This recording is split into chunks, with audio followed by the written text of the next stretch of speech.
Mummy 4 बज गए, आपको कीर्तन में नहीं जाना? जाना तो है बहू, लेकिन 5 बजे तेरे पापा जी चाय पीते हैं, चाय पिलाकर ही चली जाऊंगी। मम्मी जी, क्या मुझे चाय बनानी नहीं आती? अरे वो बात नहीं है बहू, अभी तो किचन से निकली है तू, आराम कर, कहाँ बीच में उठेगी।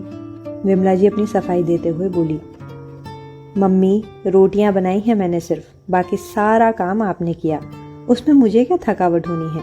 आप निश्चिंत होकर जाइए, मैं पापा जी को समय पर चाय दे दूंगी। अंजलि मुस्कुराते हुए बोली।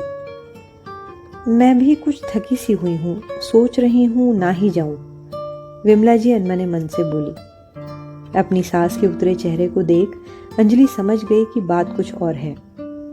अपनी सास के पास बैठकर वो बोली, मम्मी जी, वैसे तो आप कहते हो कि मैं आपकी बेटी हूं, लेकिन देख रही हूं बस कहने भर को।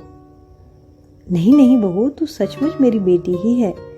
विमला जी उसके सर पर हाथ रखते हुए बोली। अच्छा, तो सच सच बताओ कि क्यों नहीं जा रही आप कीर्तन में?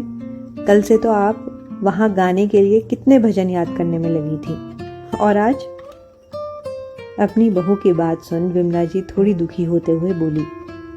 बहू, 6 महीने में तू बहुत कुछ देख समझ गई होगी, लेकिन फिर भी बताती हूँ, तेरे ससुर और मेरा स्वभाव बिल्कुल अलग है। जहाँ मुझे सभी के साथ मिलकर चलना, उठना बैठना, हंसना बोलना पसंद है, वहीं तेरे ससुर बिल्कुल ही अंतर्मुखी स्वभाव के हैं। उन्हें मेरी ये आदतें बिल्कुल पसंद नहीं। मैंने इन्हें कई बार समझाना भी चाहा, लेकिन हमारे पुरुष प्रधान समाज में कहाँ पत्नी की इच्छाओं की कद्र होती है। माँ ने हमेशा यही सीख दी कि जिसमें पति खुश रहे वही करो, और सासू माँ, उनके लिए बहू की खुशी से ज़्यादा बेटी की खुशी थी। इसलिए धीरे धीरे मैंने अपने सारे शौक पति की खुशियों के आगे कुर्बान कर दिए। हाँ, बस एक शांति थी कि तेरे ससुर मेरे खाने पीने और ओढ़ने पहनने का बहुत ध्यान रखते थे। मुझे कुछ भी चाहिए होता, मुंह से निकलने से पहले तुरंत लाकर हाजिर कर देते। उम्र के साथ घुटने जवाब देने लगे थे, लेकिन ये तेरे ससुर जी की सेवा पानी का ही असर है कि मैं फिर से पैरों पर चल फिर पा रही हूँ।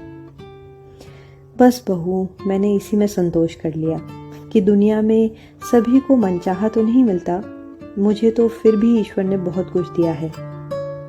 अंजलि की सास घड़ी की तरफ देख ठंडी आह भरते हुए बोली। ये तो आपने सही कहा मम्मी, कि ईश्वर ने हमें जो दिया उसका शुक्राना तो हमें हर समय अदा करना चाहिए। फिर आज आपको तो इतना अच्छा अवसर मिला है। वैसे भी पापा जी आज अपने दोस्त के घर गए हैं, कह रहे थे 6-7 बजे तक आएंगे। तब तक तो आप आ जाओगे ना मम्मी? वैसे कौन सा आप मोहल्ले में बैठे गप्पे मार रहे हो, भगवान जी का नाम ही तो ले रहे हो। चले जाओ, मन की मन में मत रखो। अंजलि उन्हें उत्साहित करते हुए बोली। विमला जी का मन तो था ही, बहू के समझाने पर उनमें थोड़ी हिम्मत आई और वो ये सोचकर निकल गईं कि पूरा समय नहीं बैठेंगी, जल्दी ही माथा टेककर वापस आ जाएंगी। अंजलि भी अपनी सास के जाने के बाद थोड़ा आराम करने के लिए लेट गई, लेकिन उसे 1 घंटा भी ना हुआ था कि दरवाजे की घंटी बजी। उसने दरवाज़ा खोला तो सामने उसके ससुर जी खड़े थे। देखकर एक बार तो वो भी घबरा गई, लेकिन फिर उसने खुद को थोड़ा सामान्य किया। घड़ी में देखा 5:30 बजने को आए थे। पापा जी, आप जब तक फ्रेश होकर आइए, मैं आपके लिए चाय बना देती हूँ। बहू तुम आराम करो, चाय तुम्हारी सास बना देगी। पापा जी, मैं तो आराम ही कर रही थी, और वैसे भी दोपहर में मम्मी जी की तबीयत सही नहीं, दवाई लेकर थोड़ी देर पहले ही लेटी हैं, उन्हें जगाना सही नहीं। क्या हो गया था, मुझे फोन क्यों नहीं किया? उसके ससुर थोड़ा चिंतित होते हुए बोले। पापा जी, फिक्र करने की कोई बात नहीं, बस थोड़ी थकावट थी और बीपी लो। सुनकर विमला जी के पति ने थोड़ी राहत की सांस ली। जब तक वो फ्रेश होकर आए, अंजलि चाय बनाकर ले आई थी। अपने ससुर को चाय देकर वो भी वहीं बैठ गई। पापा जी, आज आपने अपने दोस्तों के पास गए थे ना, कैसी रही आपकी मुलाकात? बस बेटा, दोस्तों के साथ मुलाकात मतलब खुशियों की सौगात। आज मैं अपने बचपन के दोस्त के पास गया था और वहां जाकर सरप्राइज हो गया। वहां तो मेरे स्कूल कॉलेज की पूरी मंडली जमा थी। फिर तो बचपन, स्कूल, कॉलेज के जो किस्सों की शुरुआत हुई उसमें समय का पता ही नहीं चला।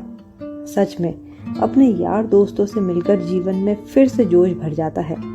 सबके साथ मिलकर आज अतीत की गलियों में पहुंचकर जो खुशी मिली तुम्हें बता नहीं सकता। ऐसी ही मुलाकातें महीने में एक आध बार हो जाए तो हम बूढ़ों को दवाइयों की जरूरत ही ना पड़े। कहते हुए विमला जी के पति की आंखों में चमक थी। पापा जी, आप बिल्कुल सही कह रहे हो। मेरे पापा और दादा तो शाम होते ही 1 घंटा अपने दोस्तों के साथ जरूर बैठते हैं और मम्मी दादी दोपहर के समय आराम करने की बजाय अपनी सहेलियों के साथ बैठ गप्पे मार अपनी थकावट दूर कर तरोताजा हो जाती हैं। देखो ना पापा जी, मेरे दादा और दादी 80 के आसपास होने को आए हैं, लेकिन आज भी चुस्त दुरुस्त हैं। कोई बीमारी उन्हें छू कर नहीं गई। ईश्वर की कृपा से मम्मी पापा भी। मुझे लगता है इसका कारण सामाजिकता भी है। जब हम अपने दोस्तों रिश्तेदारों से मिलते हैं, अपना सुख दुख बतलाते हैं, उनसे सलाह करते हैं, तो आधी बीमारियां तो अपने आप ही दूर हो जाती हैं। जैसा आपने कहा कि अपने दोस्तों से मिलने पर लगता ही नहीं कि हमारी उम्र बढ़ रही है। वैसे एक बात कहूँ पापा जी, मैंने देखा है कि आप मम्मी की कितनी फिक्र करते हैं। एक पति शायद ही अपनी पत्नी की बीमारी के लिए ऐसे रात भर जागता हो। लेकिन पापा जी, मुझे लगता है कि मम्मी को दवाइयों के साथ साथ कुछ और भी दिया जाए तो वो जल्दी सही हो सकती हैं। हाँ हाँ बहू, बताओ ना। मैं तो चाहता हूँ विमला के पैरों का दर्द और बीपी जल्द से जल्द सही हो जाए। उसे दर्द से तड़पता देख मुझे क्या कम तकलीफ होती है? पापा जी, मुझे पता था आप मम्मी के इलाज के लिए कुछ भी करने के लिए मना नहीं करोगे, इसीलिए मैंने मम्मी को आज कीर्तन में भेज दिया है। कीर्तन में? कीर्तन में जाकर मम्मी के पैरों का दर्द सही हो जाएगा? ये कैसे बेवकूफों वाली बातें कर रही हो बहू? विमला जी के पति थोड़ा नाराज होते हुए बोले। पापा जी, दर्द तो मम्मी का महंगी दवाइयों से भी कम नहीं हो रहा। होगा भी कैसे जब तक मम्मी मन से खुश नहीं होंगी। कोई भी दवाई अपना असर नहीं दिखा सकती, और मम्मी की खुशियों का गला तो आपने उनके इस घर में आते ही घोंट दिया था, और उन्होंने भी आपकी खुशी के लिए अपने सारे शौकों को तिलांजलि दे दी। पापा जी, क्या आपने मम्मी के लिए अपने किसी शौक को मारा? फिर मम्मी से इतनी बड़ी कुर्बानी क्यों? पापा जी, मेरा मन आपका दिल दुखाने का नहीं, लेकिन सासू माँ की घुटन भी मुझसे देखी नहीं जाती। विमला जी के पति इतनी देर से अपनी बहू की बातें सुन रहे थे। चुप्पी तोड़ते हुए बोले, बहू, तेरी सास सही कहती है कि तू बहू नहीं बेटी है हमारी। मैं तो पति के झूठे अहम में ही रह गया। अपनी पत्नी की घुटन मुझे दिखाई ही नहीं दी, लेकिन तुमने ना केवल अपनी सासू माँ के दुख दर्द को समझा, बल्कि उसे दूर करने की पहल भी की। वो भी आज से अपनी जिंदगी जिएगी। मैं उस पर अपने कोई नियम नहीं थोपूंगा।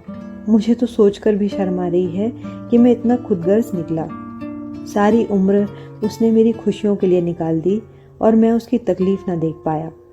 आज सच्चाई जानने के बाद कैसे आंखें मिलाऊंगा उससे? विमला जी के पति उदास होते हुए बोले। इसमें उदास होने की कौन सी बात है? चश्मा हटाकर आंखें चार करिए ना मुझसे। विमला जी दरवाजे पर खड़ी शरारत से मुस्कुराते हुए बोली। विमला जी की बात सुनकर उनकी बहू के साथ साथ उनके पति भी ठहाका मारकर हंस पड़े।